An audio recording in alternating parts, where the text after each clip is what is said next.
Parfait. Eh bien, nous allons pouvoir commencer. Nous avons le grand plaisir aujourd'hui d'accueillir Olivier Guérin de Arctic Consulting, qu'il a cofondé et qu'il dirige. Olivier Guérin qui va intervenir auprès de nous sur le thème suivant: en quoi l'IA transforme-t-elle le rôle du consultant? Une heure approximativement d'intervention, puis 30 minutes de questions-réponses.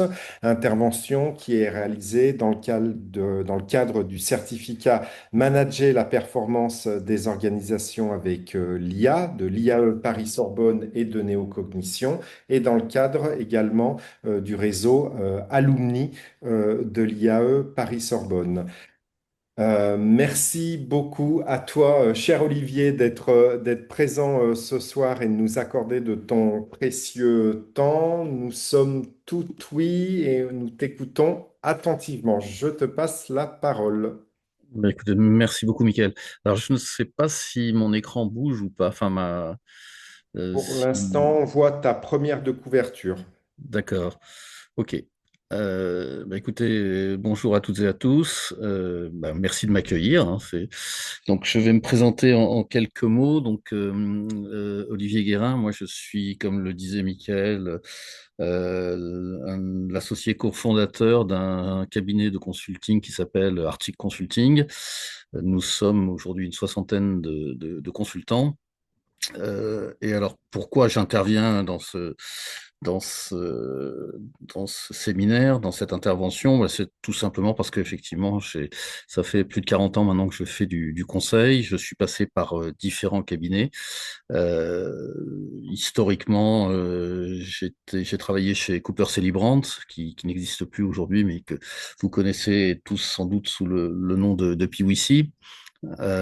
Ensuite, j'ai poursuivi ma carrière dans un petit cabinet à l'époque qui s'appelait Solucom et qui aujourd'hui est un gros cabinet puisque euh, il s'appelle maintenant Wavestone et c'est plus de 4000 consultants. Et nous sommes en 2025, en 2010, j'ai décidé de voler de mes propres ailes et de monter mon cabinet de conseil qui donc s'appelle Arctic Consulting. Durant toute ma carrière, j'ai fait du conseil sur différents sujets, mais toujours autour des systèmes d'information, hein. Je ne vais pas vous parler de conseil en finance ou de conseil en RH. Mes compétences concernent principalement le système d'information. Pour autant, j'ai une vision assez large du conseil au regard des différents environnements dans lesquels j'ai travaillé. Par ailleurs, pour l'aspect académique, j'interviens également dans deux écoles d'ingénieurs, TSP, donc Télécom Sud Paris, et l'EPF, euh, historiquement l'école polytechnique féminine, mais maintenant il y a plus de garçons que de filles, donc elle s'appelle plus féminine, sur les sujets notamment du big data et de l'IA. Alors je vais essayer d'enlever ce truc-là. Alors en deux mots, Arctic, qui sommes-nous? Un cabinet de conseil, comme je vous le disais. On intervient sur différents types de missions et ce sera éventuellement l'occasion de partager quelques retours d'expérience avec vous dans le cadre de cette présentation. Des missions orientées stratégie, hein. Donc là, l'objectif, c'est d'accompagner les clients globalement dans ce qu'on appelle communément aujourd'hui la stratégie de transformation digitale, hein. L'idée étant finalement de transformer le système d'information des entreprises pour aller vers plus de digitalisation et notamment vers des problématiques qui vont concerner le cloud, qui vont concerner tout ce qui est architecture data. Donc ça, ce sont des projets assez structurants qui correspondent à des missions de conseil qui sont généralement assez courtes, hein. C'est des missions d'environ 3 mois qui sont forfaitaires, hein, et qui nous mettent en relation très directe avec le CODIR de la DSI, voire même le COMEX de l'entreprise dans certains cas. Deuxième type de mission, des missions de conception d'architecture, donc design et build. Donc là, l'objectif, c'est de proposer à nos clients une future ou une architecture cible et de les accompagner dans la conception de ces architectures. Des missions de gouvernance qui vont plutôt concerner la DSI, hein, donc la gouvernance de la DSI, sa transformation, notamment autour des nouveaux métiers qui sont apparus ces dernières années, autour de la data, mais également autour de l'IA. C'est-à-dire qu'aujourd'hui, beaucoup de nos clients se posent la question de savoir comment intégrer l'IA dans leur organisation. Donc, on parle beaucoup de data scientist, data analyst, data dans tous les sens. Et finalement, la difficulté pour beaucoup d'entreprises, c'est de savoir comment ils positionnent ces nouveaux intervenants, comment on va gérer leur activité et derrière, en quoi ça va apporter de la valeur à l'entreprise. Et dernier sujet qui est là aussi tout à fait d'actualité, c'est toutes les problématiques autour de la cybersécurité. Voilà. Si on regarde d'un point de vue un peu plus technique, entre guillemets, on va beaucoup parler d'architecture événementielle, hein, donc dans lesquelles on va retrouver tout ce qui est data et IA, le cloud et la sécurité, hein, qui sont des éléments clés de beaucoup d'entreprises qui vont vers peu ou prou vers le cloud. Euh, et puis les architectures d'entreprise, hein, qui sont une vision un peu plus, je dirais, méthodologique de la transformation du SI. Donc aujourd'hui, comme je le disais, une soixantaine de consultants. Nos clients, quasi exclusivement des grands comptes, hein, tout secteur d'activité, la Poste, le RTE, la SNCF, BPI France, voilà. Alors, je ne sais pas si vous, sinon c'est bon. Voilà pour vous présenter rapidement Arctic. Bien évidemment, si vous avez des questions sur Arctic, je pourrai y répondre dans la deuxième partie de la présentation. Alors, avant de regarder quels sont les impacts de l'IA sur le conseil, il faut déjà se poser la question de savoir, mais c'est quoi le conseil? Alors, je crois savoir que dans l'assistance, il y a quelques personnes qui font déjà du conseil. C'est le cas? Oui, non? Alors, je ne sais pas si je vois vos réactions. Oui, c'est le Apparemment, je cas. ne les vois pas. Oui, c'est le cas. Guillaume. Gabriel l'a dit également. Pardon? Oui, on a plein de pouces qui se lèvent pour indiquer que oui. Que oui, d'accord. Bon. Donc, par rapport à ça, bah, je vais probablement pas vous apprendre grand-chose. Et par contre, pour les autres, ils ont peut-être une meilleure vision de ce que c'est. Donc, finalement, c'est quoi la raison d'être du conseil? C'est de réduire l'incertitude et aider à décider. Hein, donc, c'est un point, enfin, ce sont deux points qui sont importants. Je vais détailler ces deux points dans les slides, mais clairement, c'est ça le rôle d'un consultant. Hein. On a un client qui ne sait pas très bien où il va, qui se pose plein de questions et qui a besoin de quelqu'un pour l'aider à décider. Alors, ça ne veut pas dire que c'est le consultant qui décide, hein, bien au contraire, le consultant, il est là pour donner une vision, pour apporter une expertise, pour aider justement à la décision, mais au final, ça n'est jamais lui qui décide. Hein, et typiquement, ça arrive régulièrement, le consultant fait une recommandation et le client décide de faire autre chose. C'est son droit le plus strict.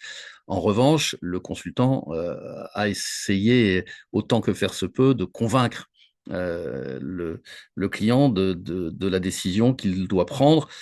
Ce qui fait que, de manière un petit peu générique, un consultant, il ne propose pas une seule recommandation, mais généralement, il va proposer plusieurs scénarios, hein, qui vont permettre au client finalement de choisir.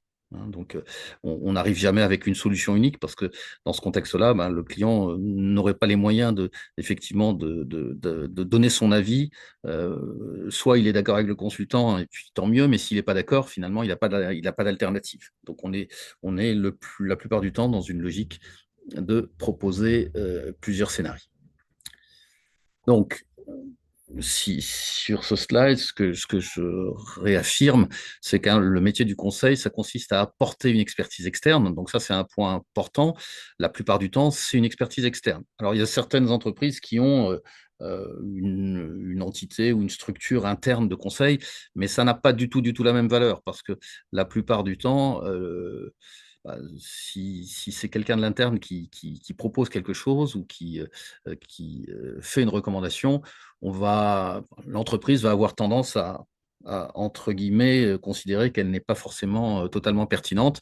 Et donc, on est bien dans une logique où on va, de l'extérieur, apporter un regard un peu nouveau. D'accord. Donc, cette expertise, elle s'applique dans quasiment tous les environnements, que ce soit des entreprises privées, des administrations, des associations, toutes les entreprises, quelles qu'elles soient, ont potentiellement, à un moment ou à un autre de leur existence, besoin d'être aidées.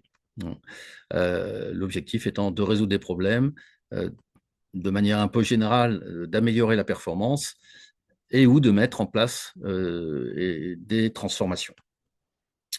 Donc aujourd'hui, il existe 5 grandes familles de conseils, hein, du conseil en stratégie. Donc là ça va plutôt taper dans les hautes sphères, hein. On va accompagner l'entreprise dans sa stratégie commerciale ou dans sa stratégie de positionnement, hein. Donc là, c'est plutôt auprès des directions générales ou de certaines directions métiers. De la stratégie en organisation, donc ça aussi, ça peut taper assez haut, ou comme pour Arctic, comme je l'ai évoqué tout à l'heure, ça peut concerner une entité qui est moins high level, entre guillemets, c'est la DSI, hein. Et donc là, on va pouvoir accompagner, en ce qui nous concerne en tout cas, l'organisation ou la réorganisation d'une DSI. En performance opérationnelle, là, on rentre un petit peu dans le dur, hein, c'est-à-dire que l'objectif du consultant, ça va être d'être d'aider, par exemple, une entreprise à améliorer son processus logistique, euh, ou à améliorer finalement son processus de production industrielle si c'est chez Renault, par exemple. Donc là, on est vraiment dans la performance opérationnelle. La transformation digitale, là, c'est le cœur de métier d'Arctic, hein, donc on va accompagner nos clients sur ces sujets-là. Et il y a un dernier type de conseil, c'est sur des expertises beaucoup plus spécialisées. Par exemple, faire un conseil en RH, hein, ou un conseil en juridique. Donc là, on va chercher des experts sur un sujet très pointu et ils vont pouvoir accompagner l'entreprise dans ses évolutions. Donc, tous ces métiers, finalement, ils ont un seul objectif, c'est réduire l'incertitude et améliorer la décision. Hein, donc, ça, je ne sais pas où travaillent les différentes personnes qui sont dans le conseil aujourd'hui, mais je pense qu'ils doivent, a priori, tous partager cette vision-là. En tout cas, je l'espère. Donc, en fait, les métiers du conseil, ils vont couvrir l'ensemble du cycle de création de la valeur intellectuelle, hein. Donc, il y a 2 mots qui sont intéressants et importants dans cette phrase, c'est valeur. Donc, le consultant, il doit apporter de la valeur. S'il n'apporte pas de la valeur, c'est il s'est trompé de métier. Et c'est intellectuel. Pourquoi? Parce que généralement, ça nécessite une réflexion relativement avancée par rapport à une problématique donnée. Donc, ça va de la qualification d'un besoin, de l'élaboration de solutions, là où les recommandations. Et dans un certain nombre de cas, c'est pas toujours systématique, mais l'accompagnement de la transformation, hein. C'est-à-dire qu'une fois qu'on a fait une recommandation, la mission peut être terminée, ou au contraire, le client va nous demander de l'accompagner parce que qui dit transformation dit forcément un impact sur la manière de travailler de l'entreprise, induit très souvent une résistance au changement de beaucoup d'acteurs de l'entreprise.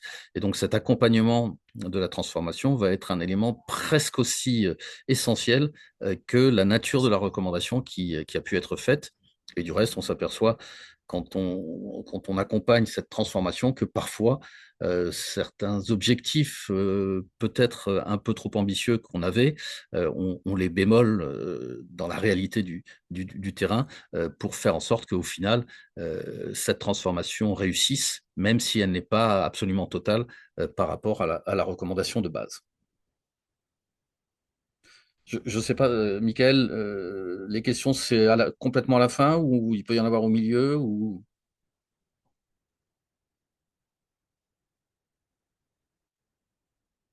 Michael? Oui, c'est à la fin en À fait. la fin, d'accord, ok. Oui, pardon Olivier, j'arrive plus à réactiver à la fin si tu veux bien. Ok, pas de problème. Alors, les, les missions de conseil, finalement, quel que soit le domaine, il y a une démarche, un processus qui est quasi immuable, hein, c'est à peu près toujours la même chose. La première chose, c'est de cadrer la mission. Ce cadrage nécessite généralement de rencontrer le client, hein, en physique ou pas en physique, du reste, avec les moyens actuels, de comprendre ses objectifs et derrière, de rédiger une proposition commerciale pour enfin arriver à la contractualisation. Alors cette phase de cadrage, elle est importante parce que si la compréhension du besoin n'est pas pertinente, si la proposition qui est faite n'est pas pertinente, ben bien évidemment, on a peu de chances d'aboutir à un résultat qui apportera de la valeur et qui correspondra aux attentes du client. Donc c'est une phase importante. Dans le métier du conseil, bien évidemment, dès lors notamment, on va réaliser une mission forfaitaire, ce cadrage est d'autant plus important pour le cabinet. Je ne sais pas si tout le monde est familier avec ce terme forfaitaire, mais en gros, et même en détail, un forfait, comme son nom l'indique, c'est un montant prédéfini, une charge et a priori un planning. Hein, donc ça veut dire que pour le cabinet de conseil, c'est bien évidemment très engageant, puisque s'il s'est trompé, que ce soit dans l'évaluation de la charge ou même le planning, le client peut lui dire à un moment ou à un autre, ça ne correspond pas à mes attentes. Euh, la phase suivante, une fois que la mission est remportée et que donc le client donne son feu vert, on va généralement rentrer dans une phase de diagnostic. Ce diagnostic, il se situe à deux niveaux. Il se situe sur quel est l'existant, quels sont les points de douleur de l'existant, parce que généralement, effectivement, quand on va intervenir dans le cadre d'une mission de conseil, c'est bien pour essayer de traiter un problème. Hein. Donc, on va essayer de bien comprendre quels sont les points de douleur, quelles sont les difficultés, quels sont les écueils que rencontre l'entreprise ou la société concernée. Et puis, en parallèle de ça, on va également analyser le besoin. Hein. Donc, on a a priori une volonté de l'entreprise d'évoluer vers autre chose. Et donc, ce qu'il faut, c'est bien comprendre vers quoi on veut évoluer.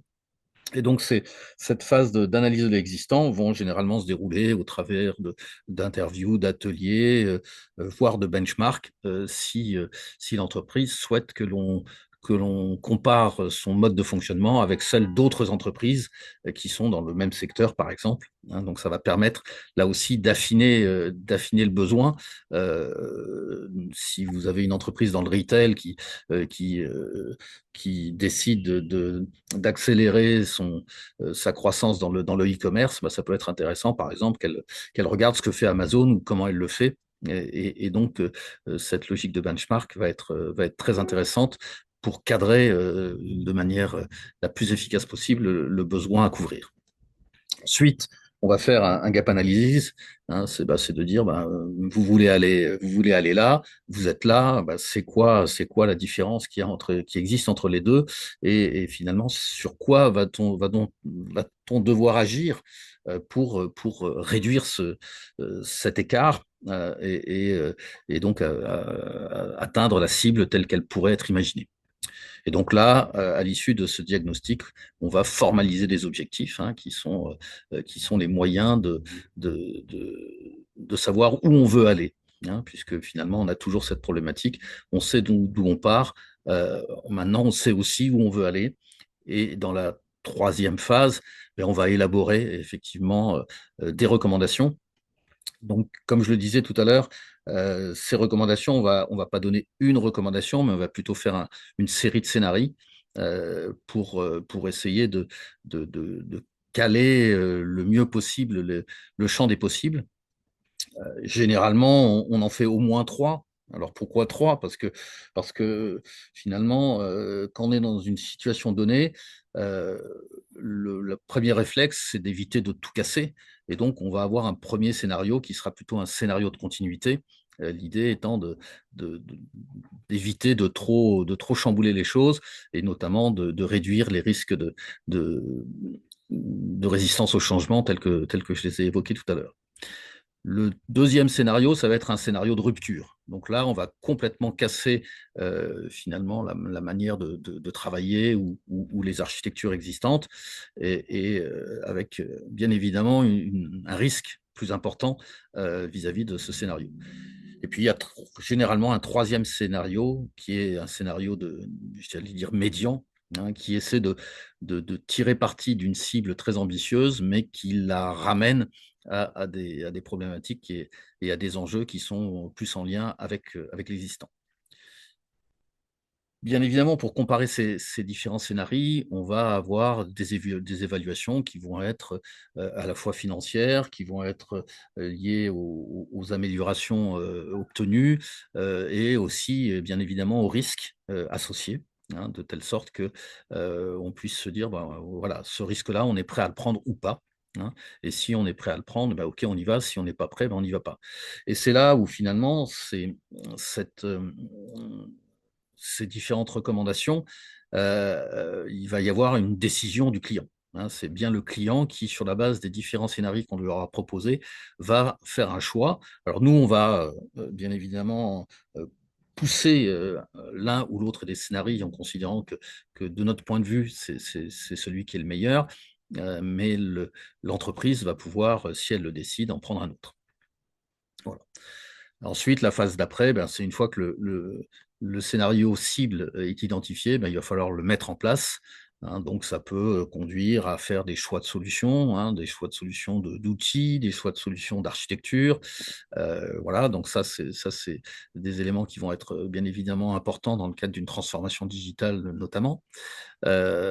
On va faire du pilotage de la conduite du changement et puis on va mettre en place un certain nombre de KPI pour suivre l'évolution de la mise en œuvre et effectivement s'assurer au final que l'ensemble des KPI sont conformes aux attentes. Et alors, comme je le disais tout à l'heure, la gestion du changement, elle n'est pas toujours intégrée dans la proposition de départ. Hein. Parfois, ça peut être réalisé uniquement en interne ou ça peut même, pourquoi pas, être réalisé par une autre entreprise de conseil. Hein. Ça, tous les cas de figure sont possibles. Mais c'est vrai que dans l'idéal, il est quand même préférable que la société qui a fait les recommandations participe aussi à leur déclinaison opérationnelle. Et en fin de mission, il y a bien évidemment un bilan avec la fourniture de toute la documentation qui va bien et éventuellement le transfert de compétences, que ce soit en interne ou vers éventuellement un autre acteur qui va prendre la suite parce que on a fait une V1 de la cible et puis il y a une V2 qui va démarrer potentiellement. Et donc là, il peut y avoir une logique de transfert de compétences. Donc voilà un petit peu sur le déroulé, je dirais, nominal d'une mission de conseil.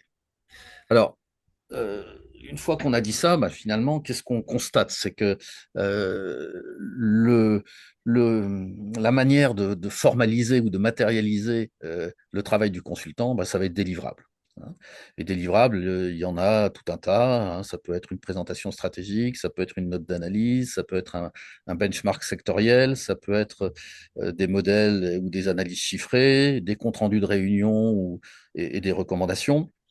Sachant que tous ces livrables, de manière assez historique, assez classique, ils étaient élaborés dans des outils que vous connaissez probablement tous, hein, que ce soit du Word, du PowerPoint, de l'Excel, du Visio ou d'autres hein, qui sont équivalents. Donc ça, c'était finalement la manière, et c'est encore la manière de produire les livrables d'une mission de conseil.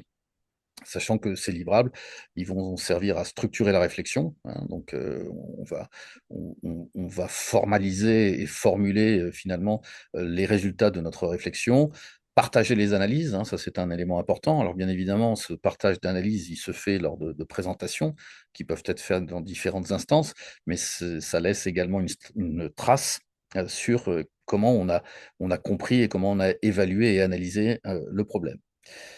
Analyser les parties prenantes, Pourquoi? Parce que très souvent, ces documents-là, ils sont lus et relus par différents acteurs qui vont potentiellement donner leur avis, apporter des modifications, de telle sorte qu'au final, on a un document qui va permettre de faciliter la prise de décision. Hein, on est toujours dans cette logique-là. Le livrable n'est qu'un moyen au service de la décision. Alors, finalement, quand on regarde de plus près, la valeur du consultant, elle va se situer dans ses recommandations, bien évidemment. Hein, donc, sachant qu'il va intervenir généralement dans des situations qui sont complexes, incertaines ou stratégiques. Là, je vais vous donner quelques exemples de missions sur lesquelles nous sommes intervenus dans ce type de problématique. Typiquement, nous sommes intervenus auprès de la Poste, hein, dans le cadre finalement d'une volonté de se repositionner, de repositionner le SI dans une situation critique. Vous connaissez tous la Poste. Et vous savez tous que aujourd'hui, bien évidemment, on utilise de moins en moins le courrier. Hein. Donc, la question qui s'est posée au DSI du courrier, c'était de dire, mais comment faire en sorte d'améliorer les choses? Alors peut-être pas pour le courrier des particuliers, mais au moins pour le courrier des entreprises, et comment finalement avoir un SI qui soit plus efficace, sachant que le courrier étant plutôt en perte de vitesse, d'un autre côté, il y avait le colis, et le colis qui est lui au contraire en pleine explosion. Donc l'idée, c'était d'avoir effectivement un SI qui allait pouvoir prendre en compte ces deux types de problématiques. Et donc le rôle d'Artic dans le contexte, ça a été d'accompagner la DSI dans la refonte de son SI, euh, pour gérer à la fois la diminution des courriers et l'augmentation des colis. Voilà, donc en l'occurrence, pour vous donner quelques éléments un peu plus techniques, on a mis en place une architecture événementielle basée sur les technologies Big Data, avec y compris l'intégration de l'intelligence artificielle. Deuxième type de problématique, structurer un problème et clarifier les enjeux. On s'aperçoit que dans beaucoup de situations et par rapport à beaucoup de demandes de nos clients, finalement, le besoin exprimé n'est pas forcément le besoin réel. Hein. Je prends un exemple. Hein, donc, souvent, on va nous dire, bah oui, il faut digitaliser le SI. Mais finalement, ça ne veut rien dire. Hein. C'est quoi le vrai problème? Hein. Donc là, l'autre exemple que je vous propose, c'est pour la SANEF. Hein. La SANEF, c'est la société qui s'occupe des autoroutes du nord et de l'est de la France, qui a mis en place quelque chose que vous avez probablement vécu et utilisé récemment si vous êtes allé à Deauville, c'est le flux libre. Hein, le flux libre, c'est quoi? Ben, c'est supprimer les stations de péage, hein, pour laisser passer les voitures de manière totalement libre, avec bien évidemment une évolution du SI. Pourquoi? Parce que ça veut dire que le SI devait être capable d'absorber des nouveaux modes de collecte, hein, en l'occurrence les images des plaques d'immatriculation des véhicules, derrière se connecter au service de la préfecture pour récupérer les informations, et puis d'autre part mettre en place tout un système de paiement en ligne pour permettre aux touristes qui prenaient l'autoroute de pouvoir payer leur péage sans difficulté. Donc au départ, c'était une logique de digitalisation. Bon, dans les faits, on s'est aperçu que le vrai problème, c'était plutôt un problème de pilotage de l'architecture du SI. Et donc nous, après analyse avec le client, voilà, on a réorienté les choses de telle sorte que finalement, on ait pu réellement clarifier les enjeux et proposer des solutions qui étaient adaptées. Euh, un peu dans la même veine, hein, on va transformer une question qui est floue en un cadre d'analyse exploitable. Là, typiquement, c'est beaucoup d'entreprises aujourd'hui nous sollicitent en nous disant j'aimerais sécuriser mon SI pour répondre à des exigences réglementaires. Sur le papier, ça aussi, ça paraît très simple, mais dans les faits, souvent, il faut commencer par faire un audit de vulnérabilité. Avant même de parler de la réglementation, il faut déjà comprendre en quoi le système, le SI est sécure ou pas. Et donc, c'est ce type d'évolution dans la présentation du besoin que l'on va traiter. Le consultant, là, je ne vais pas donner d'autres exemples parce que tous les précédents exemples que je vous ai donnés recouvrent un petit peu les points suivants, hein. Donc, on va formuler des recommandations opérationnelles. Donc ça, c'est un point important. Et on n'est pas, on est dans le concret, hein. C'est-à-dire il faut que les recommandations qui sont portées euh, par un consultant, elles aient du sens et elles puissent être mises en œuvre. Sinon on va être à côté de la plaque. D'accord. Et donc, ces recommandations, elles doivent contribuer à la transformation et puis Cette correspondre conservation. à des décisions et des actions. Euh, L'autre apport du consultant, c'est qu'il va accélérer le processus décisionnel. Dans beaucoup d'entreprises, on s'aperçoit que la prise de décision est très, très, très compliquée, hein. C'est-à-dire que les décisions, on fait des comités de direction, on fait des comités dans tous les sens, et quand on sort du comité, on se dit, mais c'est quoi la suite? Quelle est la décision qui est réellement prise par ce fameux comité? Donc là, on va essayer, et ça c'est effectivement une démission parfois un peu complexe du consultant, qui est d'aider à sortir de cet immobilisme pour arriver à prendre des vraies décisions. Et dernier point qui est important et qui va nous ramener aussi à la problématique de l'IA, c'est que le consultant, quelque part, il engage sa responsabilité. Alors, on dit les conseilleurs ne sont pas les payeurs. C'est vrai dans une certaine mesure, hein. C'est-à-dire qu'à un moment, si vous faites des recommandations qui sont complètement à côté de la plaque et qui ne permettent pas de faire avancer les choses, il n'est pas improbable que la fois d'après, on ne ressollicite pas votre cabinet pour accompagner l'entreprise. Donc oui, on n'est pas les payeurs parce que ce n'est pas nous qui payons les pots cassés s'il y a des mauvaises décisions qui sont prises, mais d'un autre côté, au niveau de notre business, c'est clairement pas positif, hein. Donc ça, c'est un point important à garder à l'esprit parce qu'on s'aperçoit malheureusement que dans l'usage de l'IA, on va parfois tomber dans ce syndrome. Donc, le consultant, il a réussi, hein. Donc, s'il a aidé son client à progresser et à vous sortir d'une impasse. Voilà, en gros, finalement. Alors, c'est quoi un bon consultant maintenant? Parce que finalement, c'est peut-être que les outils dont on va parler ensuite vont nous permettre de savoir si ça permet d'améliorer la qualité du consultant. Donc, première caractéristique, c'est qu'il dispose de compétences intellectuelles. D'accord? Bon, qui sont à la fois pour certaines assez naturelles, hein. La première étant la curiosité, hein. Donc, un consultant, il doit toujours euh, s'informer, savoir où en sont les évolutions de son domaine, quel qu'il soit, hein, qu'on soit dans le domaine informatique ou dans le domaine juridique ou dans le domaine financier.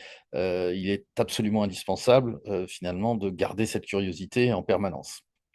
Le deuxième, c'est la rigueur analytique, hein. Il faut être capable d'analyser un problème avec une rigueur qui permette de ne pas avoir de trou dans la raquette, hein. Donc ça, c'est vraiment très important.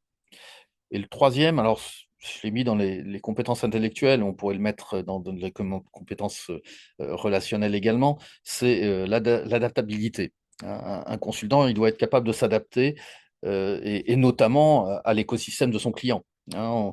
On n'arrive pas toujours dans des environnements qui nous paraissent idéaux dans l'absolu. S'ils l'étaient, peut-être qu'ils n'auraient pas besoin de nous. Donc on va être capable de comprendre et de s'adapter au contexte, aux personnes qu'on a en face de nous, à leur manière d'aborder les choses. Voilà. Euh, le deuxième sujet, niveau d'expertise, c'est le relationnel. Un consultant, il doit être capable d'écouter. Alors ça paraît paradoxal, hein, puisqu'il est là pour apporter des réponses, mais avant d'apporter des réponses, il faut comprendre quel est le problème, hein. Donc l'écoute est vraiment quelque chose d'essentiel dans notre métier, parce que si on n'écoute pas, on va arriver avec des idées toutes faites et on va forcément se tromper. Il va être capable de gérer les parties prenantes. Alors, c'est qui les parties prenantes? Ben, en fait, c'est tous les acteurs de la prise de décision. Et ils peuvent être nombreux, ils peuvent avoir des profils très, très, très différents. Donc là, il faut être capable de s'adapter, hein. on retombe sur la problématique d'adaptabilité. Parce que on peut avoir en face de soi le DSI, mais on peut avoir un directeur métier, on peut avoir le DG, on peut avoir des acteurs de la production. Donc forcément, c'est le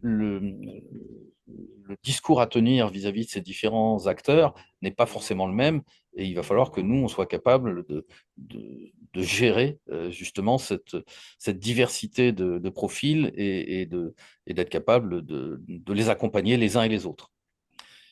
Puis dernier point, c'est la capacité à convaincre, hein. Si vous avez la meilleure idée du monde, mais que vous n'êtes pas capable de l'expliquer et de convaincre votre client que c'est dans cette direction qu'il faut aller, quelque part, vous avez raté une partie de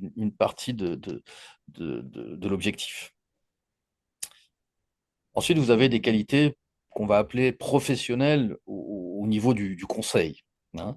Dans le conseil, on a besoin alors c'est vrai pas que dans le conseil, mais dans le conseil, la gestion du temps et des priorités est quelque chose d'important, parce que sinon vous risquez de vous disperser et puis finalement de ne pas atteindre les objectifs.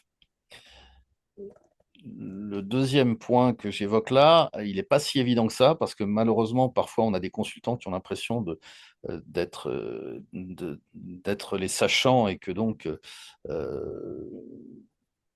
ils vont à toute force vouloir imposer leur point de vue. Mais il y a des moments, il faut savoir être humble. euh, Pourquoi? Parce que personne ne sait tout, hein, même mais y compris le plus compétent des consultants, il peut ignorer un élément de l'écosystème, il peut ne pas savoir que il y a un nouveau produit qui est sorti, parce que si on regarde dans le domaine informatique, des produits, et notamment dans le domaine de l'IA, il en sort tous les jours. Donc, il peut être difficile de considérer qu'on sait tout. Et donc, cette humilité, elle est intéressante et importante par rapport au métier du consultant. Et puis, être orienté résultat, hein, ça, c'est un point important, hein. On n'est pas là pour faire de la philosophie, on est vraiment là pour apporter une réponse claire à un besoin précis. Et dernier point qui nous met directement en ligne avec l'objet de la présentation, c'est que, il doit utiliser les outils d'IA de manière intelligente. Alors pourquoi de manière intelligente? Parce que on va constater un peu plus loin que l'IA peut aussi nous emmener dans des voies qui sont des chemins de traverse et qui ne nous emmènent pas à la bonne solution. Et donc, un bon consultant, aujourd'hui, il doit être capable de faire des prompts pertinents, d'accord? Il doit être capable de faire une analyse critique des propositions de l'IA. Donc, il ne doit pas se contenter de récupérer ce que l'IA lui dit, mais il doit être capable de challenger ce que dit l'IA. Et puis, et surtout, hein, il doit être capable d'enrichir les résultats proposés.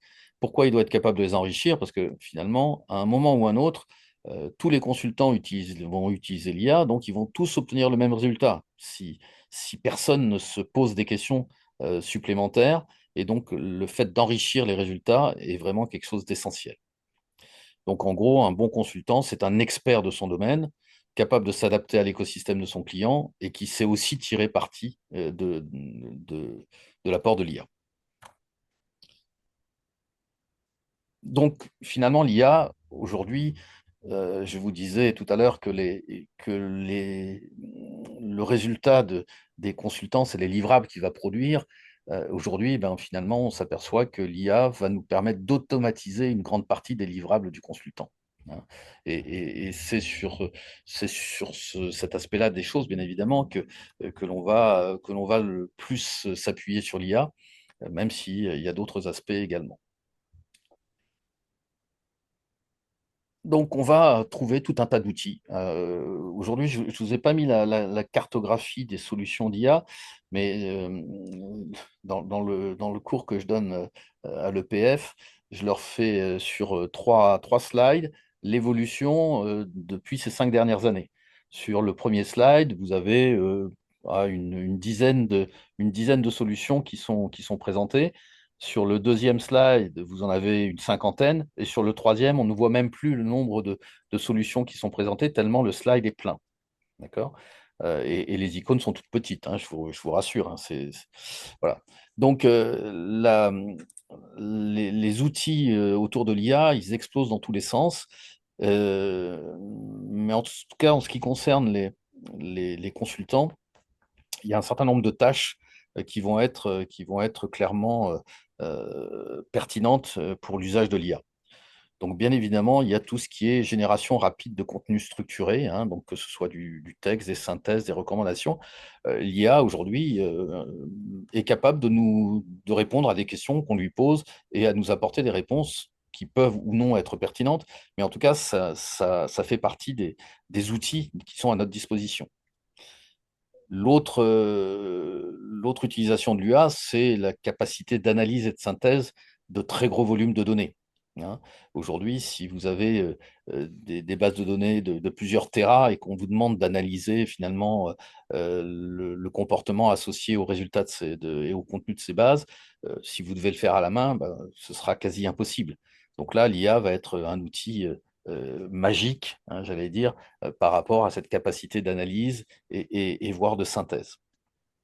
Ça va vous permettre de produire tout un tas de supports, hein, que ce soit des slides, des visuels, des rapports, etc., etc.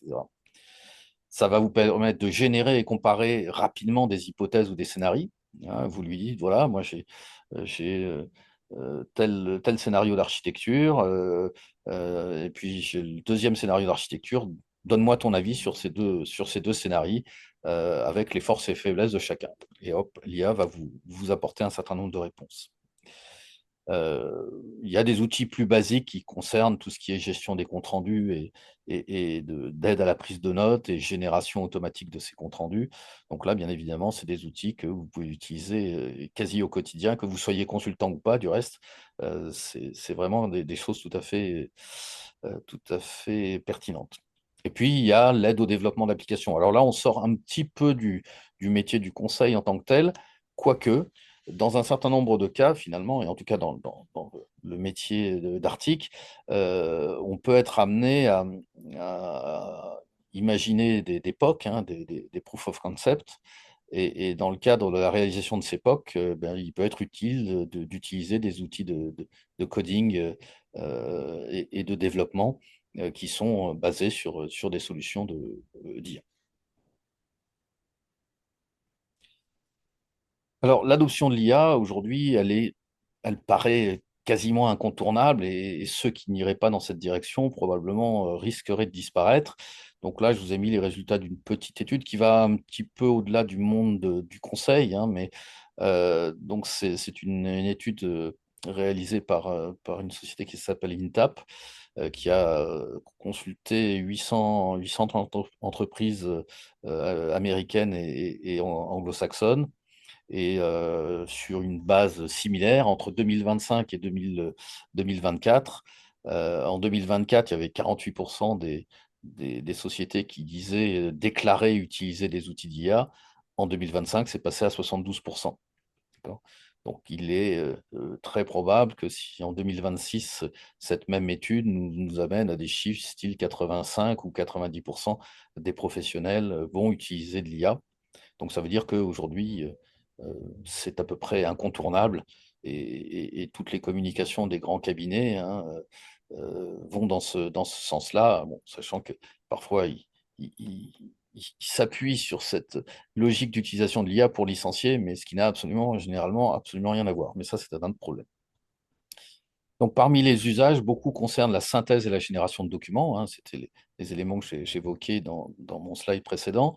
Euh, la plupart des répondants trouvent que l'IA est utile, donc c'est la moindre des choses, mais ou qualitativement comparable à leur propre travail. Donc ça veut dire que beaucoup de consultants bah, considèrent que l'IA fait aussi bien qu'eux, ce qui est un peu frustrant et à mon sens un peu gênant, parce que si on considère qu'on n'est pas meilleur que l'IA, c'est vrai on peut rentrer chez soi et mettre la clé sous la porte, ce qui, a priori, n'est pas mon objectif.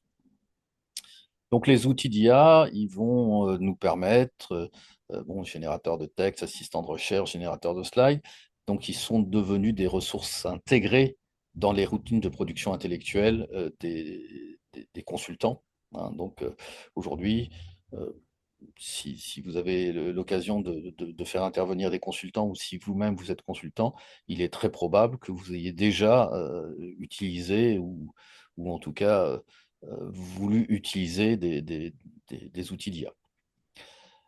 Ce qu'on constate aussi, c'est que beaucoup de consultants se tournent vers ces outils sans d'un véritable cadre formel ou de politique IT dans leur entreprise.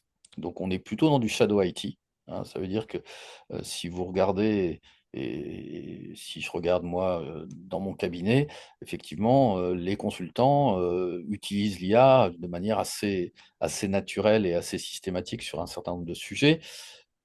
En revanche, on a, nous, mis en place un certain nombre de règles et de garde-fous. Euh, Pourquoi? Parce que finalement, utiliser l'IA, c'est aussi finalement diffuser de l'information à l'extérieur, hein. Quand on utilise des LLM, s'ils ne sont pas sécurisés, bah, vous allez avoir potentiellement des informations, pourquoi pas sensibles, de votre société, voire de votre client, qui vont partir dans la nature et qui seront potentiellement récupérées par d'autres.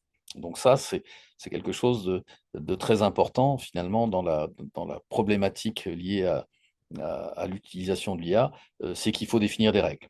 Et à ce titre, on accompagne un certain nombre de nos clients dans la définition de la gouvernance. Alors généralement, on l'associe à la data, hein, donc gouvernance de la data et de l'IA pour définir des règles, pour définir des garde-fous, de telle sorte que finalement, l'usage de l'IA soit à peu près cadré, hein. L'objectif n'est surtout pas d'interdire aux collaborateurs d'une entreprise d'utiliser de l'IA, ça ce serait un, un objectif inatteignable. En revanche, expliquer finalement les risques et expliquer comment l'IA doit être utilisée, c'est quelque chose d'assez fondamental. Donc aujourd'hui, les consultants, ils vont chercher activement à inclure l'IA dans leur travail quotidien. L'objectif étant notamment de gagner en rapidité et ou en créativité, puisque bien évidemment, l'IA peut vous donner des idées nouvelles que vous n'aviez pas forcément. Et de ce point de vue-là, c'est un élément important. Donc en fait, là, l'IA, il s'intègre directement dans toutes les étapes de conception euh, d'une mission de conseil, hein. Donc là, ça reprend un petit peu les phases que j'ai expliquées tout à l'heure, hein, tout ce qui est onboarding du client, tout ce qui est analyse de l'écosystème et des besoins, définition de la stratégie, et puis derrière, tout ce qui est implémentation dans la gestion du changement, et enfin, tout ce qui est euh, analyse des résultats et de clôture de la mission, hein. Donc, on a bien ces différentes. Et on voit que pour chacune des phases, il y a des outils d'IA qui sont potentiellement utilisables. Donc, si on regarde un petit peu par rapport aux grandes tâches d'un consultant, donc la recherche d'informations, le benchmark, donc la comparaison de situations, la génération de slides et d'images, les comptes rendus de réunion, des outils de brainstorming, la réalisation de proof of concept. Sur les deux lignes que vous avez là, vous voyez les outils avant IA et puis les outils avec IA. Enfin, c'est exactement l'utilisation sans IA et l'utilisation avec IA. Euh, je ne vais pas vous lister tous les outils qui sont là. Probablement qu'il y en a un certain nombre que vous connaissez, hein. Toujours est-il que on s'aperçoit que pour chaque type d'activité d'un consultant, on a en face la possibilité d'utiliser des outils d'IA, hein, sachant que si on prend l'exemple de Canva, c'était un outil qui à la base qui permettait de faire des représentations et voir des slides, qui s'est enrichi avec des fonctionnalités d'IA. Et donc maintenant, on peut aussi le retrouver dans la catégorie des outils, les outils d'IA.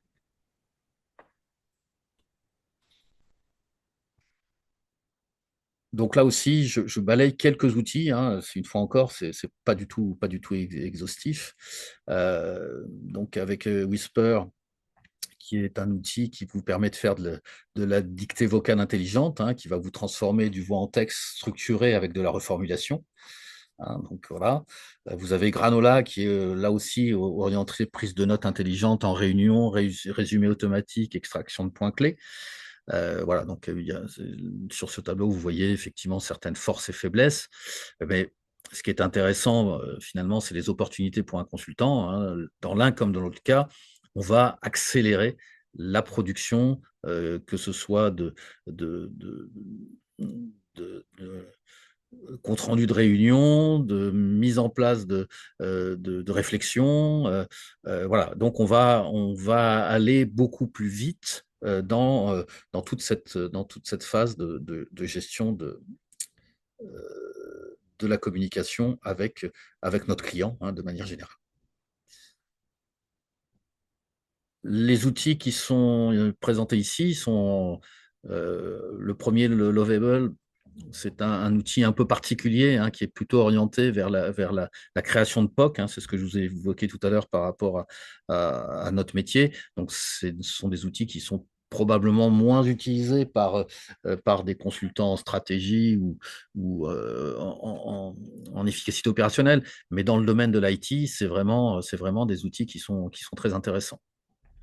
Gamma, que vous connaissez probablement, ça permet de générer des slides, hein, avec une structuration de contenu. Et donc là, bien évidemment, on va aller beaucoup, beaucoup plus vite pour générer les livrables. Alors, bien évidemment, c'est toujours pareil, hein, tous ces outils, ils ont des forces et des faiblesses. Et chaque fois que vous en choisissez un, il faut essayer d'analyser quelles sont les forces et surtout quelles sont les faiblesses. Et puis, vous avez tous les LLM, hein, donc Large Language Model, qui vont vous permettre de à partir d'une logique conversationnelle, d'obtenir de l'information, hein, sur tout un tas de sujets. Et donc, bien évidemment, on va voir que malgré tout, ces outils-là présentent aussi certaines faiblesses. Et pourquoi j'insiste plus particulièrement sur les LLM, c'est que leur capacité d'hallucination étant relativement forte malgré tout, il est très important, et notamment pour un consultant, de ne pas considérer comme argent comptant tout ce que produit un LLM. Hein.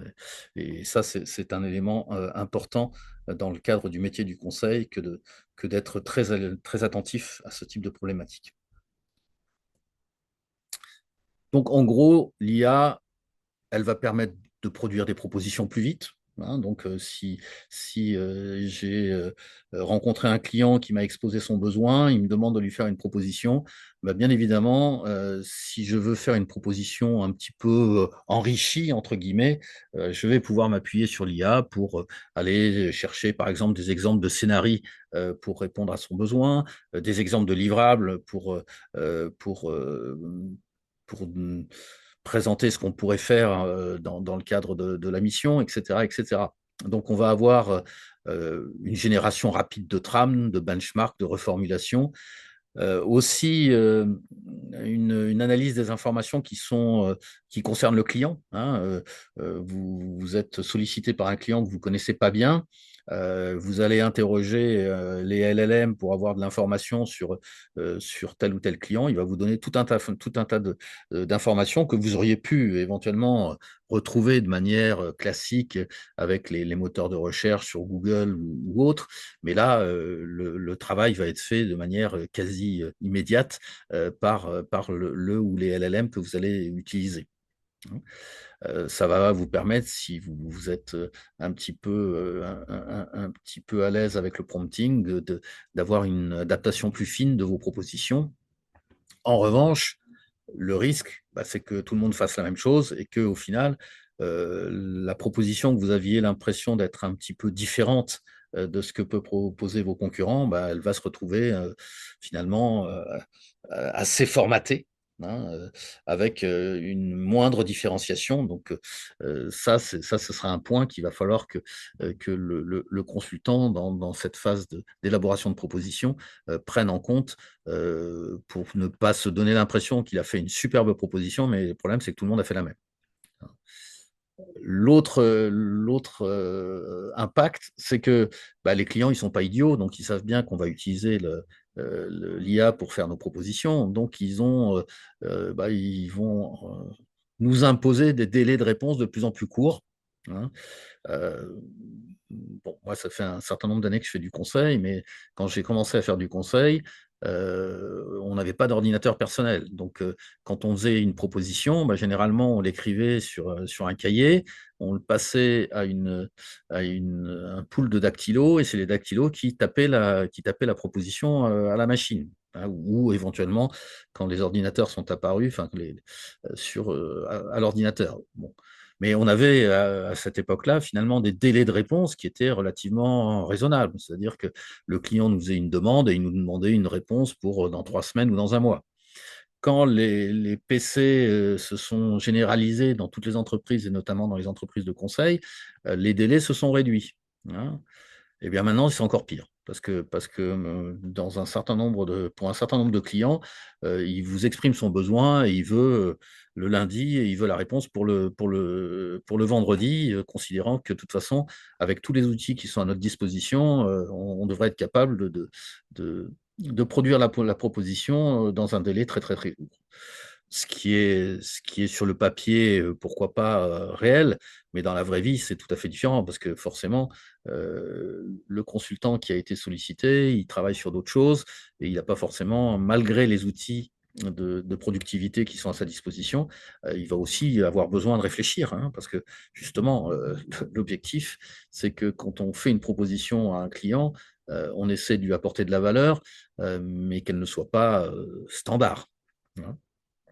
Et bien évidemment, c'est dans le même esprit, le niveau de sophistication des propositions qui est attendu par le client, il est plus élevé, hein. Donc finalement, on est tiré vers le haut. Alors, de ce point de vue-là, c'est plutôt positif, mais on prend quand même un risque que pour répondre à ces exigences de timing, on finisse par faire des choses qui sont très standards et pas du tout personnalisées.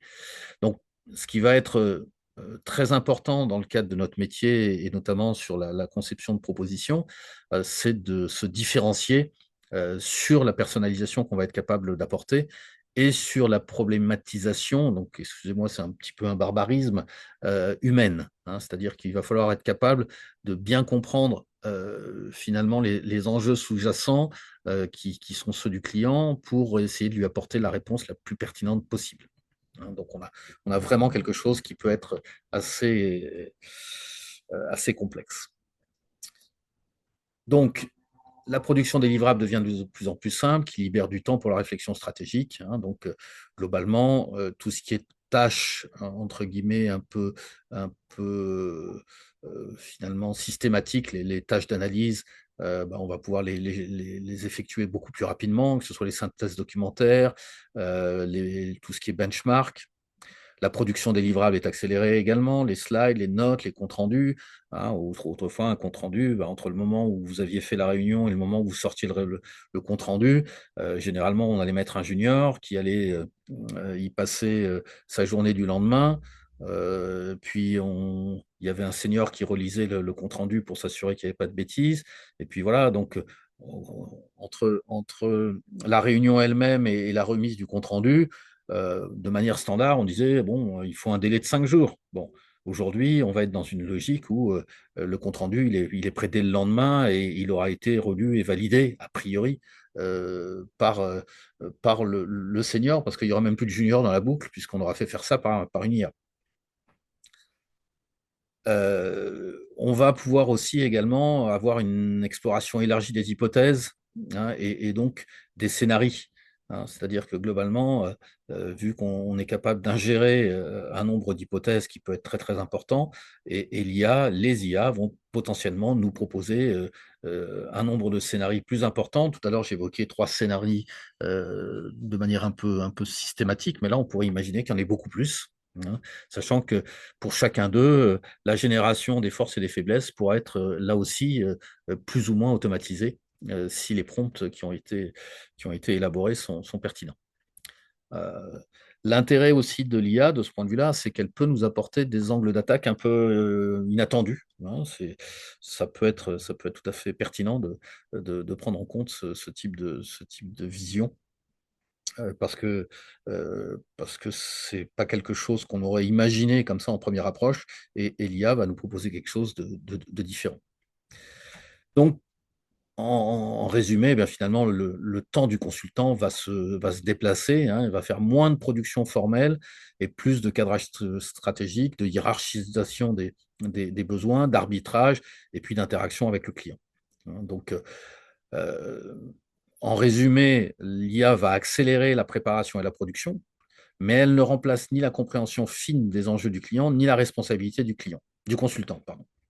Donc ça, c'est un point vraiment fondamental dans le cadre des travaux du consultant avec de l'IA. Donc, voilà, là, je reprends un petit peu finalement tout ce qui était évoqué sur le slide précédent, euh, sachant que, bon, compte tenu de l'heure, je vais accélérer un petit peu. Globalement, l'impact sur les modèles des cabinets, il est à plusieurs niveaux. Le premier, c'est la réduction potentielle des effectifs de juniors. Pourquoi? Puisque, comme vous l'aurez compris, il y a beaucoup de travaux qui étaient confiés à des juniors et qui aujourd'hui sont faits de manière automatisée via les IA. Donc, à partir de ce moment-là, finalement, à quoi servent les juniors? Bon. Mais c'est une question qui est loin d'être simple, notamment pour la pérennité du métier du conseil. Et ça, c'est un point que je vais aborder un peu plus loin.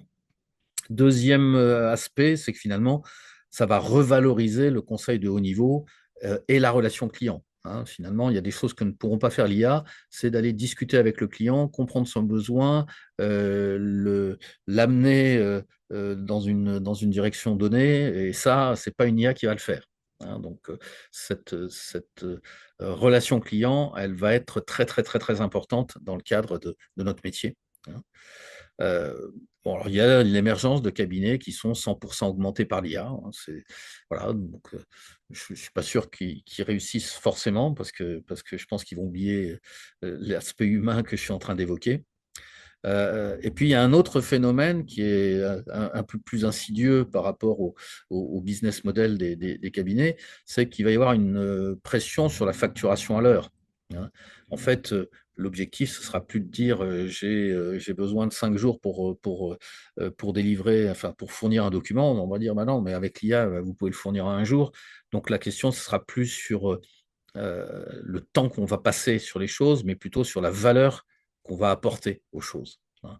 Et donc là, on retombe sur le fait que finalement, ce qui va être essentiel, c'est qu'on puisse bien analyser de manière fine le besoin du client et lui apporter une réponse qui soit la plus pertinente possible. Donc, le discernement, ça devient l'avantage clé, hein. C'est-à-dire qu'il va falloir que le consultant il change un peu de paradigme, hein. La valeur du consultant, elle n'a jamais été dans sa capacité à produire un livrable, hein, même autrefois, même si dans beaucoup de cas, on considérait que les livrables, c'était le nirvana du consultant, mais la vraie valeur du consultant, c'est sa capacité à poser les bonnes questions, hein. Tout à l'heure, j'évoquais le fait que dans un certain nombre de situations, les besoins exprimés par le client ne sont pas toujours très clairs ou ne sont pas toujours les bons. Si vous ne posez pas les bonnes questions, ben, vous n'aurez pas non plus les bonnes réponses. Donc cette capacité-là, ce n'est pas une IA qui l'aura, hein. C'est vraiment. Alors l'IA peut vous aider parce que l'IA peut vous dire oui, mais est-ce que le client a pensé à ça ou ça? Donc bon, de ce point de vue-là, il peut nous aider, mais c'est pas lui qui va faire le boulot. L'identification du bon angle d'analyse, c'est la même chose. Et puis la reformulation, excusez-moi, il y a un petit bug, d'un problème stratégique. Donc, le consultant, comme je le disais tout à l'heure, il ne trouve pas une solution dans l'absolu. Mais son objectif, c'est de hiérarchiser les options, d'évaluer les risques et d'identifier ce qui est réellement pertinent dans un contexte donné et qui va vraiment apporter une réponse au client. Et tout ça, c'est pas l'IA qui va le faire. Bien évidemment, on peut lui dire, vas-y, évalue-moi les risques. Mais si derrière les risques qui sont identifiés ne sont pas pertinents ou sont pas adaptés à l'écosystème dans lequel vous êtes, ça ne sert à rien, hein. Donc en fait, le consultant, il va apporter une compréhension fine des dynamiques internes de l'entreprise, de son client, d'accord? Il va éventuellement apporter une lecture politique et culturelle, c'est-à-dire qu'il va devoir comprendre quels sont les jeux de pouvoir, par exemple, qu'il y a dans une entreprise. Et ça, c'est pas l'IA qui va vous l'apporter. Et puis, bien évidemment, une certaine intuition qui est issue de son expérience, hein. Euh, et l'IA, de ce point de vue-là, va pas non plus forcément être au rendez-vous des attentes, hein. Donc, sachant que le consultant, il doit être capable d'assumer une recommandation. Ça veut dire que globalement, si l'IA lui a dit fais ça, mais que lui n'est pas capable de dire pourquoi il faut le faire, ben, clairement, le client, il n'a aucune raison d'être convaincu. Donc, il faut qu'il soit capable d'en défendre la pertinence et puis d'en répondre face au client. Donc, il a une responsabilité qui ne peut pas être prise en charge par l'IA. Et le discernement du consultant est d'autant plus important dans le cadre de l'utilisation des IA. Bon, là, clairement, c'est des choses que j'ai déjà évoquées, hein, c'est qu'avec l'IA, on va pouvoir tester rapidement de nombreux scénarios. Euh, on va pouvoir mettre en place, par contre, des stress tests, hein, qui sont importants, hein. Typiquement, des questions mais si notre hypothèse est fausse, qu'est-ce qu'on fait? Quel est le pire scénario plausible? Qu'est-ce qui invalide notre plan? Voilà. Donc ça, c'est des questions qu'on peut poser à une IA, et donc l'IA peut avoir des réponses et des approches intéressantes, hein. Euh, Là-dessus, là aussi, il va falloir vraiment challenger l'IA, hein, en lui apportant des arguments contradictoires. Vous avez sans doute constaté qu'il y a certaines IA qui sont très bienveillantes, qui vous disent que vous avez toujours raison, d'autres qui, au contraire, vont plutôt vous challenger. L'objectif, c'est de trouver des IA qui vont vous permettre de faire avancer votre vision des choses, hein. Qu'elles soient d'accord ou pas d'accord avec vous, importe peu. Ce qui est important, c'est que vous-même, de votre côté, vous ayez pu progresser dans votre réflexion, éventuellement grâce à l'IA. Donc, pour l'IA, pour le consultant, ben, bien évidemment, on va réduire le temps d'exploration, on va avoir un argumentaire avec un nombre d'hypothèses TC qui est plus important. Vous allez pouvoir éventuellement améliorer la robustesse de vos recommandations, et puis aussi avoir un argumentaire plus structuré et plus solide euh, face aux objections du client. Donc, en fait, les outils d'IA vont vous permettre de tester rapidement un certain nombre de scénarios et d'explorer des futurs plausibles avant la prise de décision.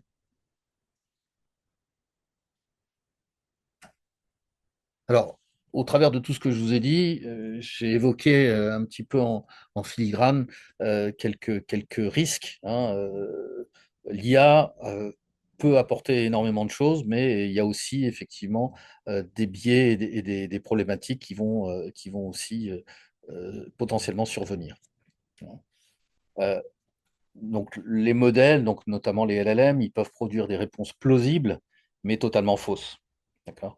Donc ça, voilà, c'est une information qui est bien connue et qui reste d'actualité. Même si les IA progressent, elles continuent à halluciner, hein. Donc ce qu'on appelle les hallucinations en IA, effectivement, c'est des réponses qui sont erronées, soit parce que l'IA, voulant absolument trouver une réponse à la question qui lui est posée, va vous inventer des citations, va vous inventer des chiffres, va vous inventer même, y compris des jurisprudences, des références académiques. Donc, et là-dessus, c'est ce qui s'est produit avec la mission qui a été réalisée par Deloitte, qui était facturée plus de 290 000 dollars. Et derrière, ils ont constaté qu'il y avait, dans le rapport qu'ils avaient fourni, un certain nombre d'erreurs flagrantes et qui les ont conduits à rembourser une partie de leur facture aux clients australiens. Donc, ça, c'est un point essentiel, c'est que vous devez absolument, quoi qu'il arrive, vérifier l'exactitude des informations qui vous sont fournies par l'IA, soit en la croisant avec une autre IA, hein, ce qui est tout à fait possible, mais dans un certain nombre de cas, même ce croisement inter-IA ne permet pas forcément de voir la faille. Donc là-dessus, revenir à des méthodes plus classiques, si vous avez un doute sur une recommandation, enfin, ou sur une orientation qui est proposée par l'IA, c'est vraiment quelque chose qu'il faut traiter. Et c'est clairement un risque opérationnel sur la crédibilité des consultants si dans les recommandations que vous faites, il y a des erreurs manifestes euh, qui sont détectées par le client. Et si elles ne le sont pas détectées tout de suite, elles peuvent l'être plus tard et c'est pas mieux. Donc, j'insiste, hein, l'IA accélère le travail, mais elle ne remplace ni le jugement ni la vérification. Hein. Euh, bon, donc, il y a beaucoup d'entreprises qui veulent multiplier par 5, voire par 10 leur productivité grâce à l'IA. Mais ce qu'il faut savoir, c'est que le prompt engineering, c'est une science. Donc, ça ne s'improvise pas. Et qu'un prompt mal pensé aboutira forcément à une réponse inadaptée. Hein. Donc, ça, c'est vraiment quelque chose qui est très, très, très important. La vérification humaine, elle reste indispensable et elle nécessite de l'expertise. Donc, on ne peut pas considérer que n'importe qui, avec un peu d'IA, est capable de répondre à n'importe quelle question. Si vous n'avez pas l'expertise qui va bien, eh bien, le résultat sera forcément mauvais. Et la vitesse ne vient pas juste, enfin, la valeur ne vient pas juste de la vitesse. Hein. L'objectif, c'est pas de produire le plus vite possible une réponse, mais c'est surtout d'avoir du discernement. Euh, bon, en gros, hein, malgré tout, tout ça fait que l'IA a créé une pression supplémentaire sur les consultants et parfois une dégradation de la qualité des résultats, hein, puisqu'on veut aller vite. Et quand on va vite, bien, il faut surtout pas confondre vitesse et précipitation. Et c'est malheureusement ce qui peut se produire dans un certain nombre de situations. Donc, quand l'IA produit l'analyse, la responsabilité de la décision risque de se diluer, hein, du style ah bah c'est l'IA qui l'a dit. Hein. Donc là, clairement, il n'est pas question pour un consultant de considérer que parce qu'une IA a proposé certaines choses, c'est à prendre comme une vérité absolue. Et le risque que l'on voit poindre, c'est que finalement, il y ait une disparition, en tout cas une baisse du sens critique. Hein. On va considérer que, bien évidemment, puisque c'est l'IA qui l'a dit, on ne remet pas en question cette orientation ou cette proposition qui est faite. D'accord? Donc, au final, hein, si personne n'a réellement pris la décision, il est difficile de la challenger et de la remettre en question. Typiquement, dans certaines entreprises aujourd'hui, le recrutement se fait à partir d'une analyse des CV via de l'IA et on s'aperçoit qu'il y a des décisions qui sont complètement à côté de la plaque parce que l'IA peut s'être trompée, parce que l'IA peut être trompée aussi. Hein. Il y a les deux aspects dans la problématique. Et donc, au final, ne pas avoir un contrôle humain un petit peu pointu risque de nous amener à faire beaucoup d'erreurs. Alors, tout à l'heure, j'évoquais la problématique des juniors. Donc, c'est sûr que il y a tout un tas de tâches qui étaient historiquement confiées à des juniors, style la recherche documentaire, la synthèse d'un document, la production de slides, les benchmarks, voilà. Donc, toutes ces tâches, globalement, elles étaient confiées à des juniors, mais pour une raison très simple. C'est que d'une part, elles n'étaient pas toujours à très forte valeur ajoutée, mais c'est surtout qu'elles permettaient aux juniors de monter en compétence. Parce que quand on fait un benchmark de solutions, bah, ça veut dire qu'on est obligé de se poser la question de savoir à quoi servent les solutions en question, comment elles fonctionnent. Et ce travail-là bah, permettait aux juniors de monter en compétence et puis peu à peu de devenir à un horizon plus ou moins court, lui-même un junior, un senior, pardon. Donc, la petite pyramide qui est présentée sur la droite du slide, vous montre un petit peu dans la plupart des cabinets comment sont positionnés les différents niveaux des consultants, hein. Donc un junior, c'est entre 0 et 2, un senior, c'est entre 2 et 4, voilà. Donc en fait, finalement, on a une logique, une pyramide où on a beaucoup de juniors, et puis plus ça va, ben forcément, ne montent dans les strates que les consultants les plus aguerris, qui performent le plus, etc., etc.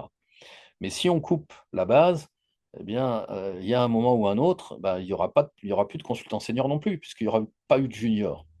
Donc, on est aujourd'hui confronté à une problématique qui consisterait à dire, ben, n'embauchons plus de juniors. De toute façon, avec nos seniors, ben, on a toute la capacité à utiliser et à produire des études pertinentes. Sauf que ben, quand il n'y aura plus de juniors, il n'y aura plus de seniors non plus à moyen terme. Et donc ça, c'est une vraie question qui est posée au cabinet de conseil. Et probablement qu'il va falloir que les juniors apprennent non pas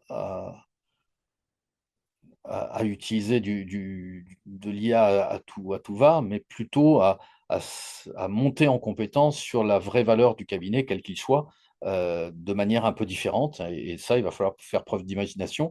Et de ce point de vue-là, nous, dans notre domaine, on a des orientations tout à fait claires sur la manière de faire monter nos juniors, tout en les familiarisant avec l'IA, puisque forcément, c'est un outil que, à plus ou moins long terme, de toute façon, ils utiliseront dans leur propre métier.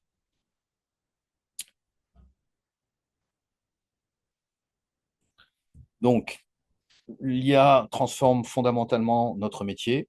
Bon, mais heureusement, il n'est pas mort, parce que même si beaucoup de clients disent: ah bah oui, mais j'ai pas besoin de vous parce que je suis capable d'interroger une IA et va me donner le résultat, bah non, parce que justement, comme je l'évoquais tout à l'heure, il y a un certain nombre de situations où la question du client, c'est pas la bonne. Donc notre capacité à poser les bonnes questions, elle restera essentielle dans le cadre du métier qui est le nôtre. Le discernement dans l'incertitude, c'est exactement la même chose. Et puis finalement, la compréhension de la politique culturelle d'une organisation, paradoxalement, ce n'est pas forcément les gens qui sont en interne qui la maîtrisent le mieux, hein. C'est-à-dire que souvent, ils subissent une politique ou un environnement d'une certaine nature, mais ils n'en ont pas forcément pleinement conscience, ou alors que de manière négative, nous, en tant que consultants, on va être capable de mieux comprendre et d'analyser ce qui se passe, et derrière de proposer des évolutions qui sont pertinentes. Donc, en résumé, le consultant, il doit rester maître et garant de sa décision. Voilà, en conclusion, une petite phrase de Schopenhauer qui, même si elle a été faite il y a très très longtemps, puisque c'était dans les années 1800, euh, mais qui est intéressante pour l'analyse finalement de la situation à laquelle on est confronté, hein. C'est que la difficulté n'est pas de voir ce que personne n'a jamais vu, mais de penser ce que personne n'a jamais pensé au sujet de ce que tout le monde voit. Ce que tout le monde voit, c'est finalement c'est les résultats de l'IA, hein, tout le monde les voit. Mais ce qu'il faut, c'est penser différemment. Et ça, je pense que c'est une leçon qu'on peut largement conserver dans l'analyse de l'IA et du métier du conseil. Voilà. Et puis j'ai une dernière question que je vous laisse lire. D'après vous, où est-ce que j'ai utilisé de l'IA pour faire cette présentation? Ça pourra faire l'objet de notre échange